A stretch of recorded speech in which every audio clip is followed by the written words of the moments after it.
Nel fine settimana il motore della solidarietà correrà nell'autodromo di Tolmezzo con il Friuli Ducati Fest e la presenza di importanti nomi legati al mondo Ducati.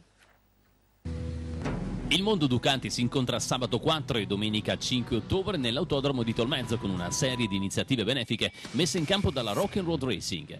Per muovere il motore della solidarietà all'evento Friuli Ducati Fest arriverà ufficialmente da Bologna la Superbike 1199 Panigale con cui Dario Marchetti ha disputato la stagione 2014.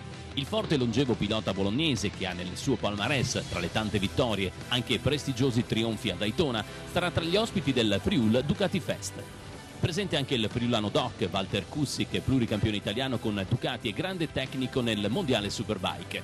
In pista anche il padrone di casa, Barry Rivellini, in sella la sua Ducati Monster 696 Racing, con cui lo scorso anno ha dominato la categoria bicilindriche, piazzandosi ai primi posti nella Naked. Barry è stato il primo pilota a portare una Ducati sul podio.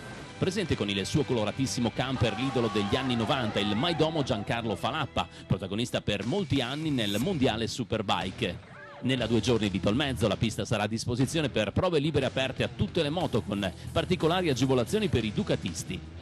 Sul piazzale della pista saranno allestiti dei percorsi di gincana a disposizione per il pubblico. Ci sarà anche la possibilità di girare in pista a fianco di un forte pilota su una Porsche da competizione.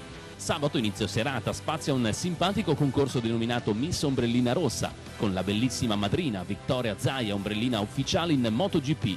Tutto ricavato dell'evento Friuli Ducati Fest di sabato 4 e domenica 5 ottobre a Tolmezzo sarà interamente devoluto in beneficenza.